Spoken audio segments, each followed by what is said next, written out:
오늘은 후디니의 랭글에 관해서 좀 수업을 진행해 볼 예정입니다. 자, 먼저 랭글이 뭔지 좀 살펴보면요. 자, 후디니에는 이제 백스라는 언어가 있다 그랬었고요. 그 백스라는 언어 자체가 좀 복잡하다 보니까 이 백스를 노드로 변경을 해서 노드 네트워크로 백스 코딩을 해보자 이런 관점에서 나온 게 이제 밥이라는 백스 오퍼레이터라는 네트워크라고 설명을 했었어요. 자, 그런데 이 백스 밥을 쓰다 보니까 사람들이 간단한 수식이나 이제 간단한 이런 코드 하나도 전부 노드로 연결하다 보니까 그만큼 또 시간의 낭비가 있고요. 불편함을 느껴서 밥 안에서도 이렇게 직접 코드를 좀 쳐서 이렇게 백스 부분을 만들 수는 없을까라고 생각해서 나온 노드가 있는데 그 노드가 바로 밥에 들어가 보면은 이 스니펫이라는 노드예요. 그래서 이 스니펫은 직접 백스 코드를 작성할 수 있게 구성이 되어 있고 이렇게 어디에다 연결할지 또 아웃풋을 어떻게 연결할지 이렇게 노드를 연결해 주면 이 안에 쓴 코드가 직접 밥에서 백스 코드로 전달이 돼서 이제 밥을 쓰면서도 코딩을 필요한 부분들은 손으로 코딩할 수 있는 이런 노드로 구성이 돼서 나왔습니다. 근데 이제 이 노드들을 쓰다 보니까 그러면 아예 이런 노드 연결 없이 바로 코드로 그냥 쓰면 좋지 않을까 뭐 이런 생각을 하게 됐고요.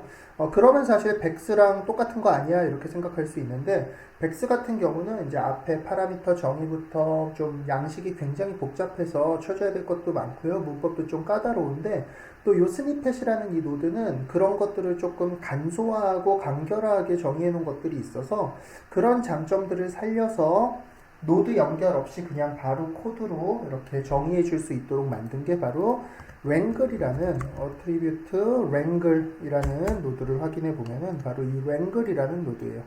그래서 간단하게 이렇게 코드로 수식을 쳐서 만들 수 있지만 그 수식 자체는 백스랑 비교했을 때는 이제 훨씬 간결하고 간단하고 쉽게 이렇게 접근할 수 있게 이렇게 만들어 둔 거죠. 자, 후디니에서 랭글이 처음으로 나온 이후에 후디니는 이제 굉장한 변화가 있었어요. 일단 수직 자체가 굉장히 간단하기 때문에 이제 프로그래밍 언어를 공부하지 않은 일반 작업자들도 좀 쉽게 접근할 수 있게 됐고요. 이런 코딩에. 그리고 이제 예전에 잠깐 설명드렸지만 이 백스 자체가 이제 멀티코어를 지원하면서 굳이 C++이나 이런 그 저수준 랭귀지들을 가지고 컴파일하지 않아도 이렇게 쉽게 빠른 속도를 낼 수 있는 코딩들을 작성할 수 있게 된 거죠. 자, 그러면서 이제 후디니의 많은 노드들이 이렇게 노드 하나로 이렇게 묶여서 나오는, 컴파일돼서 나오는 게 아니라 이제 랭글 코드들을 가지고 이렇게 조합하거나 노드 구성을 가지고 이제 새로운 노드들이 만들어지는 뭐 그런 식의 변화가 이루어져 왔습니다. 그래서 이제 지금 시점에서 후디니를 공부함에 있어서 랭글은 선택적인 옵션이 아니라 해도 그만 안 해도 그만 뭐 이런 게 아니라 좀 필수적으로 배워야 되는 부분이고요. 랭글이 처음 나온 당시에만 해도 사실 그냥 밥 네트워크를 좀 쉽게 코드로 바꾼 거야. 그러니까 굳이 랭글을 안 써도 밥에서 그냥 네트워크로 잘 연결해서 쓰면 돼. 뭐 이런 얘기들이 있었지만 이 둘의 그 만드는 작업 속도 차이가 굉장히 많이 나고 있고요. 그리고 실제로 후디니의 노드들이 거의 다 이제는 랭글로 작성돼서 오기 때문에 이거를 모르면은 그 노드의 어떤 기능이나 이런 분석을 할 수 없게 돼요. 그래서 이제는 좀 필수적으로 같이 배워야 되는 그리고 굉장히 편리한 그런 기능이다 이렇게 생각하시면 될 것 같습니다. 자, 백스와 마찬가지로 랭글은 하나의 문법이고요. 자, 그러니까 프로그래밍 언어의 일종이라고 보시면 되고요. 굉장히 간결하긴 하지만 그래서 이 랭글의 좀 문법을 조금 배워야 돼요. 물론 이제 처음 후디니를 배우는 입장에서 밥 네트워크는 노드 연결이기 때문에 여러분들이 뭔가 이렇게 머릿속에 알고리즘이 있다 이럴 때는 연결만 하면 되니까 뭐 그렇게 크게 문제가 될 게 없어요. 그런데 랭글 같은 경우는 여러분이 머릿속에 이렇게 하면 되겠다라는 알고리즘이 있더라도 그리고 그거를 제대로 구현을 했더라도 문법이 잘못되면 에러가 나기 때문에 이제 배우는데 조금 어려움이 있을 수 있습니다. 그러니까 이제 말로 따지면은 이제 뭐 논리는 정확한데 생각은 정확한데 그냥 맞춤법이 틀려서 대화가 전달이 안 되는 뭐 이런 상황들이 벌어질 수 있다는 거죠. 자, 그렇지만 이제 밥 먼저 익혀놓고 따로 랭글을 배워야지라고 생각하는 것보다는 그냥 많이 써보고 또 많이 틀리고 그리고 이제 또 많이 지적받으면서 그렇게 이제 지금부터라도 조금씩 빨리 접근해 놓는 게 나중에 이제 실무에 들어갔을 때든 포트폴리오를 만들어 때든 이제 좀 작업 속도 향상이나 좀 익숙함에 있어서 결국은 시행착오를 거치는 게 좋다고 생각합니다. 자, 그래서 이제 오늘은 랭글 문법을 먼저 간단하게 알아볼 건데요. 자, 먼저 변수라는 것에 대해서 좀 설명을 할 거예요. 이제 변수라는 거는 이제 영어로 하면 variable이라고 표현을 하는데 그거를 우리말로 번역하면서 이렇게 변수, 변하는 숫자라고 이러면서 변수라고 이렇게 번역을 했는데요. 자, 여러분들이 그 변수라는 말을 변하는 숫자라고 이해하는 것보다는 어떤 값을 저장하는 저장 공간 정도로 이해하는 게 조금 더 비슷한 개념이라고 생각을 해요. 자, 무슨 뜻이냐면 어떤 A가 됐건 B가 됐건 C가 됐건 어떤 그런 기호에다가 이렇게 숫자를 저장해 놓는 거죠. 자, 그래서 이제 제일 먼저는 타입을 정해 줘야 되고요. 그 타입이라 그러는 건 얘가 정수인지 실수인지 혹은 뭐 벡터인지 이런 타입을 정해 줘야 되고 그런 타입을 정해 주는 거를 보통 define 선언이라고 합니다. 선언. 자, 그래서 이런 변수에는 타입들이 있는데요. 가장 대표적으로 정수형 타입, 인티저라 그러고요. int라고 약자를 쓰고요. 그다음에 실수, float, floating 뭐 이런 표현을 쓰죠. float, 벡터, 그리고 문자열, 스트링 이렇게 크게는 네 가지가 있습니다. 이거는 좀 큰 카테고리고요. 실제로 종류는 훨씬 많고요. 그 다음에 이 변수에다가 숫자를 저장하는 연산자를 기호를 는을 사용을 해요. 자, 이 는은 수학에서는 같다라는 뜻으로 쓰이는데 이제 컴퓨터 그 프로그래밍 언어에서는 입력하는 그 기능을 하는 기호로 사용을 하고 있고요. 자, 그래서 예를 들어서 프로그래밍 언어에서 A는 5라고 쓰면은 A랑 5랑 같구나가 아니라 비어있는 A 혹은 뭐가 다른 게 들어있는 A에다가 5를 집어넣어라. 그래서 이제 A를 5를 A에다 넣었기 때문에 이제 A가 5가 되었다. 이런 뜻이라고 이해하시면 될 것 같습니다. 자, 그 다음에 이제 요 예제를 한번 쭉 보면요. 자, int A 이게 바로 A라는 변수를 선언하겠다. 어떤 종류냐면 타입은 정수 타입으로 선언하겠다. 자, 이런 뜻이고요. 뒤에 보면 요 세미콜론이라는 기호가 하나 붙어 있는데 요 세미콜론, 이 세미콜론은 바로 문장의 모든 끝은 이 세미콜론으로 끝을 내야 오류가 없습니다. 그러니까 한 문장이 끝났다는 뜻이에요. 한 문장이 끝났다는. 그래서 세미콜론으로 이렇게 A를 선언했습니다. 이렇게 문장을 끝낸 거고요. 자, 그 다음에 A는 5 세미콜론 이렇게 찍어서 A에다가 5를 넣었습니다. 이런 뜻이에요. 자, 그 다음에 또 밑에 보면 플롯 B, C 그래서 B하고 C를 이렇게 실수형으로 선언을 해줬는데 이렇게 한 번에 여러 개의 이제 그 변수들을 선언할 때는 그 사이에다가 이렇게 컴마를 이용해서 한 번에 여러 개를 선언할 수 있습니다. 역시 세미콜론으로 끝을 냈고요. 그 다음에 이번에는 B는 7입니다. 이렇게 B에다 7을 넣어서 또 B의 값을 7로 바꿔줬고요. 자, 마지막으로 A랑 B를 더한 값을 C에다 넣어줍니다. 이렇게 C는 A 더하기 B 세미콜론 이렇게 식을 써서 아까 위에서 A는 5였고요. 그 다음에 B는 7이었으니까 이 두 개를 더해서 이제 C에는 12 두 개의 합이 저장이 된 상태입니다. 그래서 이렇게 식을 사용할 수 있고요. 자, 예제를 해봤고요. 자, 그래서 모든 문제의 끝은 아까 얘기했지만 세미콜론으로 끝내고요. 자, 그 다음에 이제 코딩들을 하다 보면은 이렇게 설명을 붙이고 싶을 때가 있어요. 설명을. 자, 그래서 이렇게 설명을 붙이기 위해서는 이렇게 슬래시 두 개를 써주면은 그 이후에 들어가는 문장이 설명문, 보통은 주석문이라고 그러고요. 커멘트라고 하죠. 그래서 설명을 쓰게 되고요. 이 주석이라고 되어 있는 이 부분은 우리가 이 프로그래밍 언어 랭글을 이렇게 식을 이해할 때 이제 그냥 적용이 되지 않습니다. 그러니까 따로 뭐 계산하고 이러는 게 아니라 사람이 보기 좋으라고 이렇게 설명을 붙여 놓는 거고요. 간혹 이렇게 두 줄 이상 여러 줄의 설명을 붙일 때는 이렇게 슬래시 곱하기를 써주면은 이 뒤에 나오는 건 요 곱하기 슬래시라는 애가 나올 때까지는 전부 설명입니다. 이런 뜻이에요. 그래서 여러 줄 설명을 쓸 때는 요런 주석 처리를 해주고요. 그 다음에 한 줄로 이렇게 붙여줄 땐 이렇게 붙여줄 수 있습니다. 저희가 주석을 많이 사용하지는 않는데요. 프로그래머들은 이제 다른 팀 간의 협업이나 이런 것들이나 뭐 자기가 또 쓴 코드들을 나중에 알아봐야 될 일들이 많기 때문에 이제 주석을 굉장히 규격에 맞춰서 꼼꼼하게 작성을 하게 이제 배우는 편이에요. 실제로 회사에서도 회사별로 주석 쓰는 양식, 공용 양식 이런 게 있을 정도로 굉장히 꼼꼼한데요.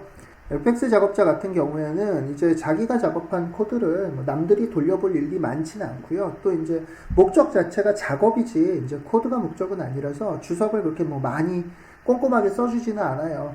자, 그런데 이제 오히려 이 주석을 어떨 때 많이 쓰냐면은 자, 해당 문장을 예를 들어서 B는 7 이렇게 해놓고 7이 아니라 3을 넣어보면 어떨까 이럴 때 요거를 7을 3으로 바꾸기보다는 이제 3으로 넣었다가 마음에 안 들면 다시 7을 넣을 수도 있으니까 그럴 때 요 B는 7 앞에다가 슬래시 2개를 넣어서 그냥 이거를 주석으로 처리해 버리고요. 밑에다가 B는 3 이렇게 새로 적어서 값을 바꿔보는 거죠. 3을 넣었더니 3보다는 아까 7이 나올 것 같아. 그럼 다시 여기다 주석 처리하고 위에 주석을 지워서 B는 7로 쓰고요. 그러니까 우리가 후디니의 노드로 따지면은 주석을 설명이라기보다는 이렇게 디서브라는 용도, 한 줄을 이렇게 적용을 안 시키고 싶을 때, 요 한 줄은 잠깐 빼고 돌려볼까? 뭐 요럴 때 오히려 주석을 많이 사용을 합니다. 그러니까 원래 목적인 설명이라기보다는 이 줄을 이렇게 프로그램 할 때, 이렇게 실행시킬 때 돌리지 않겠다, 디서브를 하겠다, 이런 용도로 주석을 더 많이 사용하게 돼요. 자, 다음으로 이제 타입 중에 벡터랑 문자열에 대해서 좀 알아볼 건데요. 자, 랭글에서 제공하는 벡터라는 타입이 있고요. 이 벡터는 말 그대로 이렇게 x, y, z 세 개의 컴포넌트를 갖는 그런 변수 타입이에요. 값을 넣어줄 때는 이렇게 선언 후에 중괄호를 이용해서 이렇게 값을 넣어주면 되고요. 자, 입력되어 있는 그 벡터 변수에서 하나의 값을 가져올 때는 이렇게 점을 이용을 해요. 마침표죠. dot라고 그러는데요. 자, 무슨 뜻이냐면은 벡터 dir은 1, 2, 0 이렇게 넣어주면 1, 2, 0이라는 벡터가 dir이라는 요 변수에 들어갔고요. 이 중에 1을 가져오고 싶을 때는 dir.x라고 이렇게 점을 찍어주면 된다는 뜻이에요. 자, 그래서 x는 x, y는 y, z는 z도 있고요. 이제 RGB 컬러도 보통 있기 때문에 RGB를 대신 사용해도 크게 문제는 없습니다. 두 개의 뭐 큰 차이가 있지는 않고요. 문자열을 표현할 때는 이렇게 따옴표 두 개를 사용하고요. 자, 이런 식으로 s는 따옴표, 모팩, 따옴표, 세미콜론 이렇게 쓰시면 되고요. 자, 문자열 중에 이제 하나의 문자를 가져올 때는 아까 벡터에선 점을 사용했는데 문자열에서는 이렇게 대괄호를 사용해서 s 대괄호 1 이런 식으로 써주면은 요 5라는 두 번째 문자를 가져오게 됩니다. 항상 첫 번째는 0, 두 번째는 1, 2, 3, 4 이렇게 순서가 매겨져요. 자, 예제를 하나 보면요. 자, 벡터 dir은 중괄호 1, 2, 3 이렇게 세 개를 넣었고요. a는 요 중에 첫 번째 거. a는 이제 1이 됐겠죠. 그리고 요 셋 중에 하나니까 이 a는요, 플러스로 선언을 해줬고요. 자, 그 다음에 문자열을 3개 선언을 했고요. 스트링 s, c, d 이렇게 3개를 선언을 해봤고, 그 중에 이제 s는 모팩이라고 직접 값을 넣어줬고요. 그 다음에 그 중에 c는 s라는 문자열에 0, 1, 2, 3, 4 그 중에 1이니까 두 번째 문자인 5를 요 c라는 변수에다 이렇게 저장을 했습니다. 그리고 이제 마지막에 보면은요, 이렇게 d는 1, 콜론 4 이렇게 돼 있는데 요 콜론을 보통 슬라이싱이라고 표현을 하고요. 어디서부터 어디까지 가져오겠다 이런 뜻이라고 생각하시면 됩니다. 그러니까 1 콜론 4는요. 자, 얘가 아까 0부터 시작한다 그랬죠. 그래서 1부터 1, 2, 3까지 이렇게 3개를 가져온다고 보시면 돼요. 왜 4로 돼 있는데 여기까지가 아닌가요? 라고 물어보면은 이제 이렇게 생각하시면 돼요. 여기가 0 첫 번째 거, 여기가 1 두 번째 거라고 보면 3, 4 이렇게 되겠죠. 0, 1, 2, 3 여기서부터 4니까 요 직전까지. 그래서 1, 2, 3을 가져온다. 이렇게 생각하시면 될 것 같습니다. 자, 그래서 이렇게 1에서 4 그러면 OFA가 이렇게 D에 입력이 되는 거를 확인할 수 있을 거고요. 자, 그래서 이렇게 한 개를 갖고 오는 걸 보통 인덱싱이라 그러고요. 이렇게 여러 개를 갖고 오는 거를 슬라이싱이라고 표현을 합니다. 자, 그 다음에 이제 연산자라는 게 있는데요. 연산을 하는 어떤 기호들을 말을 하겠죠. 그래서 대표적으로 이제 수치 연산자라고 표현을 하는 더하기, 빼기, 곱하기, 나누기, 그리고 퍼센트가 있어요. 자, 더하기, 빼기는 뭐 너무 당연히 알고 있을 거고요. 자, 프로그래밍 언어에서 곱하기는 X 표시 대신에 이 별 표시를 사용을 합니다. 거의 모든 프로그래밍 언어 공통이라고 생각하시면 되고요. 그 다음에 나누기 또한 컴퓨터 키보드 자판에 보면 나누기 그 기호가 없어서 이렇게 슬래시를 나누기로 사용을 하고요. 그 다음에 또 하나 예외적인 게 이렇게 퍼센트라는 연산자를 이용해서 보통 그 정수끼리 나눴을 때 나머지를 계산해 오게 됩니다. 자, 플롯 A, B, C 이렇게 해놓고요. A는 3 그러면 3이 되고요. A는 A 더하기 5 그러면 A가 3이 됐으니까 3 더하기 5는 8. 그래서 B에는 8이 들어갔겠죠. B 빼기 1 해주면 8 빼기 1이 7이 이렇게 또 C가 되고요. 7에다가 2배를 해주니까 요 C는 7이 14. 그래서 14가 됐죠. C가 2번 쓰였는데요. 이렇게 생각할 수 있겠죠. 자, 여기까지는 C가 8 빼기 1, 7이었는데 7에 2배 한 걸로 다시 넣어준 거예요. 그래서 14로 값이 변경이 됐죠. 자, 요런 그 수식은요, 수학에서는 그냥 방정식이에요. 그래서, C의 2배도 C가 되려면 양쪽을 C로 이렇게 계산을 해주면 C는 그냥 0이구나, 뭐, 이렇게 되는 건데, 사실은 프로그래밍 언어에서는 이게 같다라는 뜻이 아니기 때문에 7의 2배에서 14가 되었습니다. 이렇게 생각하시면 됩니다. 자, 그 다음에 14% 3은 나머지 연산이자라 그랬으니까요. 14 나누기 3 하면 3, 42, 나머지가 2. 그래서 이렇게 C에는 다시 2로 값이 변경되게 됩니다. 그 다음에 이제 조금 특별한 연산자들이 있는데요. 바로 이런 기호들이에요. 더하기는, 빼기는, 곱하기는, 나누기는. 자, 그래서 A 더하기는 1 이렇게 해주면은 이거는 A는 A 더하기 1하고 같은 뜻이에요. 자, 예를 들어서 플롯 A, A는 1을 이렇게 넣어줬고요. A 더하기는 3 이렇게 하면은 A는 A 더하기 3을 넣어라 이거랑 같은 뜻이 되고요. 다시 말하면 1에다 3을 더한 4가 A가 됩니다.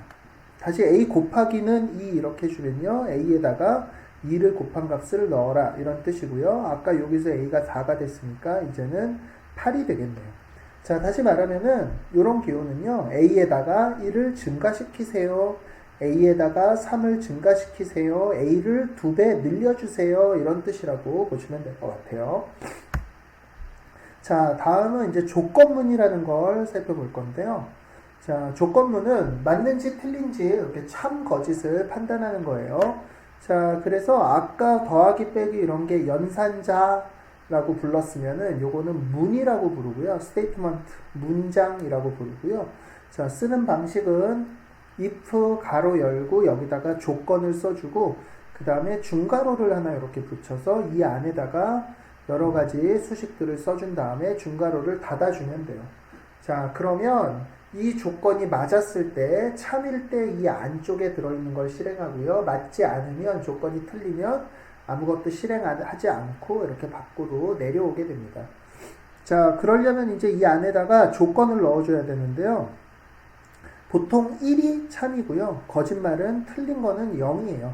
그러니까 그냥 숫자 1, 숫자 0을 넣어도 크게 문법적으로 틀리지는 않아요. 오류가 있지는 않아요. 그런데 이제 조건을 넣어주려면 몇 가지 이런 연산자들을 가지고 조건을 넣어주게 되는데요. 바로 는, 이게 같다는 뜻이고요. 그 다음에 그 프로그래밍 언어에서 요 느낌표는 아니다라는 뜻이에요, 보통. 그래서 느낌표는 이렇게 써주면은 같지 않다라는 뜻이고요. 크다, 작다, 크거나 같다, 작거나 같다. 이렇게 비교를 할 수 있는 연산자고 이런 것들을 비교 연산자라고 부릅니다. 자, 그 다음에 또 하나 다른 종류의 연산자는요. 논리 연산자라고 부르는 종류인데요. 이렇게 and 이렇게 두 개를 써주면은 그리고라는 뜻이고요. 자, 왼쪽의 것도 맞고 오른쪽 것도 맞아 이런 뜻이에요. 그 다음에 이게 or 그래서 또는 이라는 뜻인데 무슨 기호냐면은 키보드 자판에 그 역슬래시 엔터 위쪽에 보면은 역슬래시 표시가 있는데 그 역슬래시 표시라고 보시면 돼요. 이게 자, 이렇게 기호가 역슬래시인데 이렇게 뭐라 그러죠? 이렇게 길쭉한 이런 막대기 두 개가 표시가 되고요. 그러니까 역슬래시에 쉬프트 누른 기호. 그러니까 우리나라로 따지면은 그 원 표시예요. 원 표시. 그 W에 이렇게 짝대기 있는 그 자판 기호가 바로 요 OROR이 될 거고요. 그 다음에 느낌표 아니다 라는 뜻이 되고요. 자, 이제 어떤 식으로 사용되는지 예제를 한번 보도록 할게요. 자, 먼저 A하고 B를 실수로 선언을 해줬고요. A는 O, 이 말은 A에다가 O를 입력하세요 이런 뜻일 거고요. 그 다음에 이제 조건문 if에 이렇게 가로로 조건을 써주고 A가 3보다 큽니다 이게 조건이죠. 그리고 중가로로 맞으면 이걸 실행시키세요 이런 뜻이에요. 자, A는 5였으니까 3보다 크겠죠. 그러니까 이제 요거를 실행을 시킬 거고요. B에다는 10을 넣었습니다. 그래서 A는 5고요. B는 10이 됐어요. 5, 10이겠죠. 두 번째 조건은 A가 1보다 작으면 이걸 실행시키세요 라고 했는데 A는 5니까 지금 1보다 작지가 않죠. 그래서 여기는 조건이 틀려서 이 B는 5는 실행이 되지 않았어요.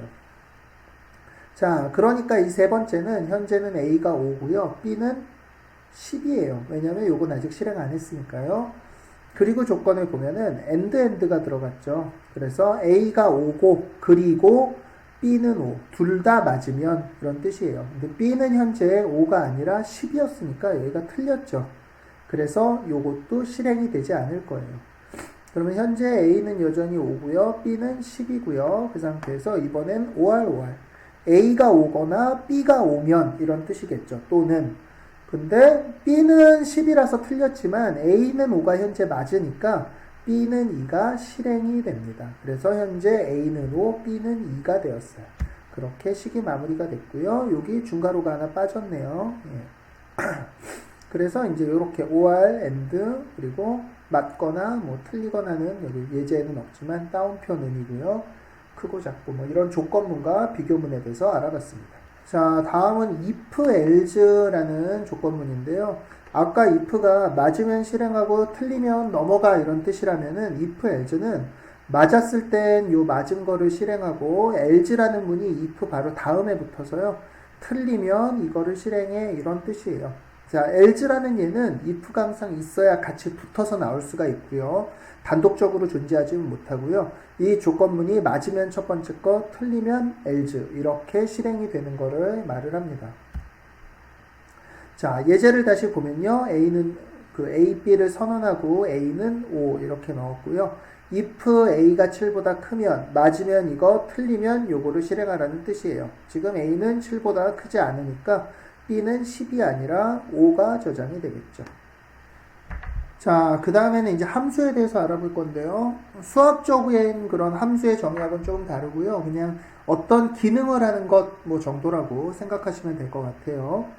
자, 그래서 이제 백스에 우리가 익스프레션에도 뭐 함수들을 이것저것 봤는데요. 백스에서도 이제 굉장히 많은 종류의 자체적인 함수들을 가지고 있고요. 함수라는 건 어찌됐건 어떤 값을 입력을 받아서 결과물을 계산하는 뭐 그런 기능을 수행하게 됩니다. 그 입력받는 값은 보통 인자, 우리말로는 인자라는 표현을 많이 쓰는데요. 이제 영어로는 argument 뭐 이런 단어를 쓰고요. 결과물은 보통 return 값이라고 return value, 뭐 return 값이라고 표현을 해요. 그러니까 이 함수에 어떤 걸 넣어주면 그 결과물을 말을 하는 거죠. 예를 들어서 절대값을 계산하는 함수 ABS라는 절대값을 계산하는 이 함수는요. 마이너스 9를 인풋으로 가져가고요. 인자로 이제 넣어줬고요. 그러면 절대값을 계산해서 리턴 값을 9로 출력을 해주는 거예요. 자, 예제를 보면요. 플롯 A, B 그리고 A는 ABS-4 이렇게 넣어주면 이거의 결과물인 4가 A에 저장이 될 거고요. 자, max는 이제 최대값을 구하는 함수고요. A,5 그러면 A가 아까 4였으니까 둘 중에 큰 값인 5가 B에 저장이 되겠네요. 자, 백스 함수는 이제 다른 우리가 익스프레션이나 이런 데 봤던 함수하고는 좀 다른 특징들을 가지고 있고요. 그 이제 좀 특징들 몇 가지를 좀 살펴볼 건데요. 자, 백스는 여러 방식의 인풋을 받아요. 그리고 리턴 값도 굉장히 여러 개를 이렇게 보내줄 수 있는데요. 이제 예를 들어서 한번 후디니 헬프를 한번 보도록 하겠습니다. 후디니 헬프에서요, 이제 랜드 함수를 좀 알아볼 건데요. 우리가 랜드 함수는 익스프레션에서도 많이 썼었죠. 그래서 랜드 이렇게 보면은 헬프에 백스 펑션이 있고요. 여기 보면 또 익스프레션 펑션이 있었는데 얘 먼저 한번 볼게요. 자, 랜드 익스프레션 펑션 이렇게 돼 있고요. 자, 사용법은 여기 보면 랜드에다가 값을 넣어주면 됩니다. 이렇게 돼 있어서 랜드 이렇게 $f를 넣거나 뭐 곱하기 1, 뭐 곱하기 이런 식으로 이렇게 어떤 값을 넣으면 값을 내보냅니다. 이렇게 설명이 돼 있어요. 그래서 이 랜드 함수는 이렇게 시드 값으로 값을 하나 받고요. 결과물도 이렇게 실수로 이렇게 리터너 이렇게 랜덤 0에서 1까지의 실수를 이렇게 보내주는 것을 확인할 수 있습니다. 자, 반면에 이번에는 백스 함수를 한번 알아볼 건데요. 자, 백스에 있는 이 랜드 함수를 한번 살펴보면요. 자, 백스에 있는 랜드 함수를 살펴보면요. 사용법이 이렇게나 다양해요. 자, 무슨 뜻이냐면은 랜드에다가 플롯, 실수를 넣을 수도 있고요. 실수 2개를 넣을 수도 있고요. 벡터 2벡터를 넣을 수도 있고 그냥 벡터를 넣을 수도 있고 4벡터를 넣을 수도 있는데 나오는 결과물도 실수가 나올 때도 있고요. 벡터가 나올 때도 있고요. 2벡터가 나올 때도 있고 4벡터가 나올 때도 있고 이렇게 다양하게 결과물을 받을 수 있습니다. 내보내줍니다. 이런 뜻이에요. 자, 그러니까 다시 말하면 하나의 함수지만 입력도 다양하게 받을 수 있고요. 결과물도 여러 가지가 나올 수 있다. 이런 뜻이라고 보시면 돼요. 자, 그래서 보면은 여기에 A 플롯 벡터 B 이렇게 선언을 해놓고요. A는 랜드 2.1 그러면 적당한 값이 A에 랜덤으로 들어가겠죠.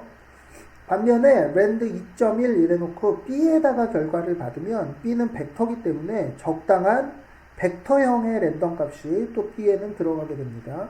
그 다음에 아까 본 것처럼 실수 2개를 이렇게 입력받을 수도 있고요. 그러면 또 이 랜덤 함수가 A에다가 또 적당한 이거에 해당하는 랜덤 값을 저장을 하게 됩니다. 자, 그래서 굉장히 다양한 방식의 인풋 아웃풋을 이렇게 제공을 해줄 수 있고요. 다만 뭐든지 됩니다는 아니고요. 여기 적혀있는 양식들은 전부 됩니다. 이렇게 보시면 될 것 같아요. 그러니까 여기 보면은 플롯 2개 이렇게 넣어서 나왔잖아요. 그렇다고 플롯 5개를 넣으면 되냐? 그럼 그렇지는 않아요. 그럴 때는 에러가 나고요. 이렇게 다만 쓸 수 있는 프리셋이 여러 가지로 준비되어 있다. 이렇게 이해하시면 될 것 같아요.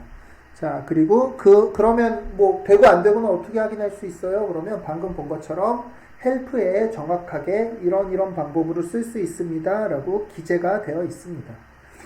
자, 이렇게 방금 랜드 함수 헬프 페이지를 확인을 해 봤었고요. 자, 그 다음에 백스 함수 중에는 이제 리턴 값 외에도 여러 개의 값을 한 번에 줄 수 있는 것들이 있는데요. 자, 대표적인 예로 이렇게 xyzdist라는 함수 나중에 배우게 될 거예요. 한 6개월 뭐 이때쯤에 배우게 될 건데요. 이 함수를 보면은 헬프에 설명이 나오는데 여기도 방법이 여러 개가 있어요. 요렇게 쓸 수도 있고요. 뭐 요렇게 쓸 수도 있고 요렇게 쓸 수도 있고 그런데 그 쓸 수 있는 것들 보면 이렇게 주황색으로 AND 표시가 들어있는 걸 볼 수 있습니다. 이렇게. 그래서 요런 AND 표시가 들어있는 값들은 이렇게 값을 넣어주는 데가 아니라요. 그 변수를 넣어주면 저장할 수 있는 어떤 껍데기를 넣어주면 거기에다도 값을 입력을 해서 받게 되는 일종의 리턴 값 외에도 값을 받을 수 있는 그런 형태로 돌아가게 됐고요. 자, 이게 이제 원래 프로그래밍 언어에서 이제 메모리를 직접 주는 이제 call by reference, 뭐 call by 뭐 요런 종류의 이제 일환인데요. 자, 지금 당장은 뭐 너무 깊게 생각할 거 없고 이런 것도 있구나 정도로 이해하시면 될 것 같아요. 나중에 또 요런 예제를 쓰는 부분은 조금 뒤에 같이 배우게 됩니다. 다시 한번 나올 거고요. 자, 그 다음에 우리가 프로그래밍 언어 그러면 결국 계산된 값을 뭐 출력하거나 뭐 이러는 걸 텐데요. 랭글에서 목적은 좀 다르겠죠. 어떤 값을 뭐 계산하고 입력하고 백스랑 목적이 같다고 보시면 되니까요. 우리가 이제 쉐이더도 매터리얼도 좀 배웠었고, 뭐 앞으로 다른 종류도 좀 배우게 될 텐데, 적어도 쌉에서의 백스는 어트리뷰트를 이렇게 입력하거나 출력하는 게 목적이었어요. 자, 그러다 보니까 이제 랭글에서도 당연히 어트리뷰트에 어떤 값을 넣거나 이렇게 가져올 수 있어야 되는데, 그래서 랭글에서 어트리뷰트를 표현할 때는 이렇게 변수 앞에 골뱅이를 붙이게 돼요.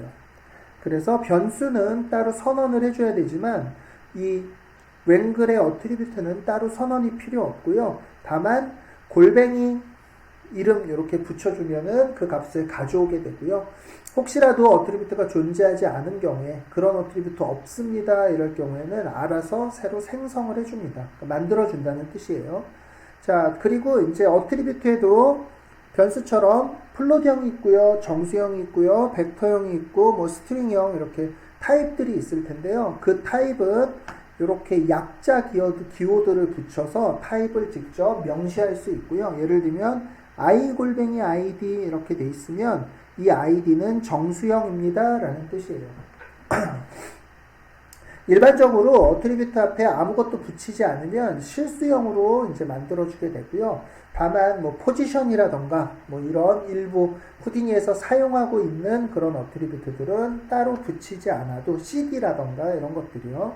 따로 붙이지 않아도 자동으로 후디니가 내장되어 있는 벡터형으로 p 같은 경우는 이렇게 만들어주게 돼요. 자, 어떤 게 자동으로 되고 어떤 거는 인지를 해줘야 되고 이거는 후디니 버전별로 좀 달라요. 예를 들면 벨로시티, 소문자 V 같은 경우에는 후디니 뭐 꽤 예전 버전이죠. 한 14, 15 뭐 이 정도였나요? 그 버전까지는 이렇게 V를 앞에다 벡터형을 붙이지 않으면 플롯으로 만들어서 문제들이 발생하고 그랬는데 또 후디니가 버전업 되면서 이제 지금은 V를 굳이 쓰지 않아도 벡터로 인식을 하거든요. 근데 그게 버전별로 다르고 어디까지 되고 안 되는 게 자기가 정확하게 모르거나 좀 불확실할 경우에는 그냥 이렇게 강제로 붙여주는 게 안전하다고 생각하시면 될 것 같습니다. 자, 그 다음에 랭글 안에는 또 내장되어 있는 어트리뷰트들이 있고요. 지금 보시면은 뭐 ptnum이라던가 혹은 프리미티브 넘버, 버텍스 넘버 이런 것들. 그 다음에 이제 numpt 이러면 전체 포인트의 개수예요. 프리미티브 개수, 버텍스 개수, 시간, 프레임, 뭐 시간 증가량, 그 다음에 뭐 OP input 1, 2, 3, 4 이런 것도 있고요. 그래서 이런 내장 변수들을 가지고 있고요. 이런 거는 어트리뷰트하고 관계없이 이렇게 쓰시면은 그대로 이제 기능들을 하게 되고요. 저 내장 변수가 뭐냐면요. 바로 이것들이에요. 자.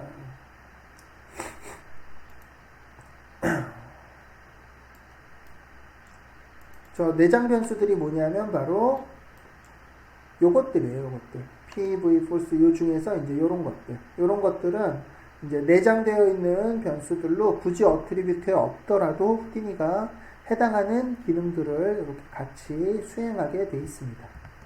자, 그 다음에는 이제 파라미터를 만들어주는 방법에 대해서도 잠깐 볼 건데요.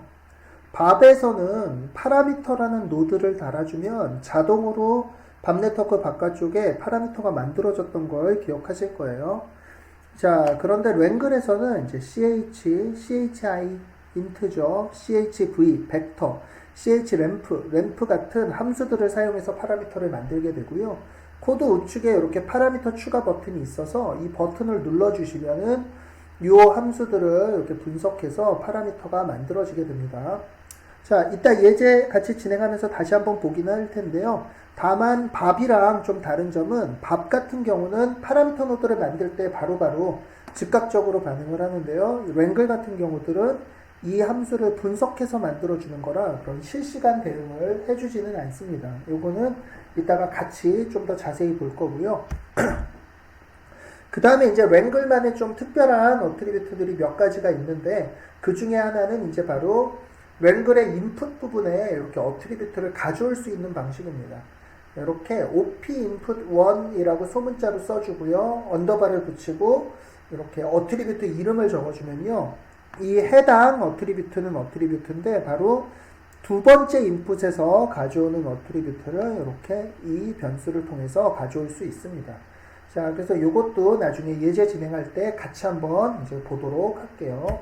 자, 그 다음에 이렇게 골뱅이 그룹 언더바라고 써주면은요, 어트리뷰트가 아니라 이렇게 그룹을 가져올 수 있게 되고요. 골뱅이 그룹 언더바 탑 이러면 탑이 아니라 탑이라는 어트리뷰트가 아니라 탑이라는 그룹을 가져오게 됩니다. 그래서 그룹에 속해 있으면 값이 1, 속해 있지 않으면 0을 뜻하고요. 다시 말해서 이렇게 if 가로 열고 골뱅이 그룹 언더바 탑 이퀄 1 이렇게 해주면은 탑이라는 어트리뷰트가 이길 때가 아니라 탑이라는 그룹에 속해 있으면, 그래서 그룹 탑에 있는 애들만 컬러를 파란색으로 바꿔주세요 라는 의미가 됩니다. 자, 이렇게 랭글에 관해서 조금 알아봤고요. 자, 이제 후디니에서 직접 예제들을 좀 진행해 보면서 이제 실제로 랭글을 어떻게 사용하는지 좀 확인해 보도록 하겠습니다.